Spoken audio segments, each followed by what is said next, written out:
नमस्कार दर्शक बंधु मु लेस्टक रे आपण मानक स्वागत जनाऊँगी। हाय फ्रेंड्स, एबे एबे कालिया योजना नहीं आसला गोटे बहुत बड़ अपडेट।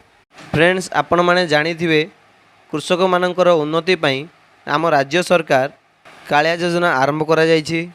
एही योजना माध्यम रे पूर्वरु चाषी मानक अकाउंट को 5000 टका लेखाए पठा जाउथुला।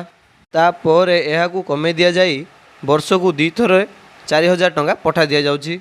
जहाँकि प्रथम किस्ती हूँ अक्षय तृतीय एवं द्वितीय किस्ती हूँ छाड़ खाई रे।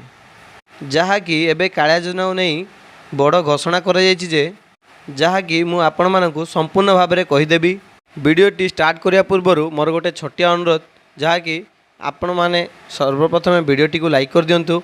जदि आम चैनल नुआ आछंती तेबे चैनल को सब्सक्राइब कर दिंतु। चलंतु देरी न करी वीडियोटी स्टार्ट करवा। जहाँकि आपण माने ए विषय सबकिछि जानियो गले वीडियो को शेष पर्यंत देखंतु। फ्रेंड्स, मु आपण मानकु सर्वप्रथम कहि रखुछि, जदि आपणकर कालिया योजना लिस्ट रे नाम अछि किंतु आपण माने एबे पर्यंत कालिया योजनार टंका पाई पार नांती, तेबे एबे कालिया योजना पोर्टल रे ग्राभरेंस फॉर्म ओपन करा दिया जायछि। आपण सेठी आपणकर विवरणी दियंतु। जदि आपण माने कालिया योजना टंका पाया पई उपयुक्त, तेबे आपण माने कालिया योजना टंका पाई परिबे। एवं आपण जने चाषी किंतु आपणकर कालिया योजना लिस्ट रे नाम नाही, तेबे आपण माने चाहिले आपण माने कालिया योजना पोर्टल रे एबे ग्राभरेंस ओ रजिस्ट्रेशन चालू होईची आपण करि परिबे। जहाँकि तार लास्ट डेट होची जुलाई 31 पूर्व ही आपन को ए सब काम करबा को पड़िबो। फ्रेंड्स, जहाँकि एबे राज्य सरकार तरफ घोषणा कर जायछि, जहाँकि एबे राज्य सरकार तरफ घोषणा कर जायछि। सीएम ओडिशा ट्विटर हैंडल रे राज्य सरकार तरफ ट्विटर हैंडल रे ट्वीट कर जायछि कि, जहाँकि एई ट्वीट रे लिखा जायछि कि चाषी उन्नति रे राज्य प्रगति क्षुद्र नाममात्र एवं भूमिहीन चाषी मानक कल्याण पई राज्य सरकार कालिया योजना रे बजेट रे 1879 कोटी व्यवस्था करितिबा बेले एथिरे उपकृत होउचंती 43 लाख रु अधिक चाषी परिवार।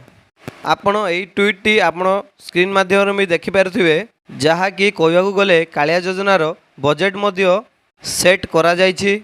बहुत जल्दी ही चाषी मानकर अकाउंट को कालिया टंकाटी पठा जिवो। जहाँकि एहारो जना पड़ुछि 43 लाख चाषी मानक खाता को टंकाटी जल्दी पठा जिवो। जदि आपण मानकर कालिया योजना लिस्ट रे नाम अछि किंतु आपण माने कालिया योजनार लाभ पाई पार नांती, तेबे आपण माने ऑनलाइन माध्यम रे जाई ग्राभरेंस दियंतु। एवं आपण माने जने चाषी आपण मानकर कालिया योजना लिस्ट रे नाम नाही, ताहले आपण माने ऑनलाइन रे आवेदन कर दियंतु। एथिपाई जे राज्य सरकार यथाशीघ्र कालिया योजना टंका अकाउंट को पठेबा को जाउछंती। यह थिला फ्रेंड्स गोटे छोटिया अपडेट। जदि वीडियोटी आपण मानक भल लागिछि वीडियो को लाइक करंतु एवं चैनल को सब्सक्राइब करी पाखे दिया बेल आइकन को क्लिक करंतु, जहाँ द्वारा कि हमर एही बळिया लेटेस्ट इन्फॉर्मेशन गुडाक सर्वप्रथम पाई परिबे। धन्यवाद। जे कोनोसी भी डाउट अछि कमेंट सेक्शन रे पचारंतु।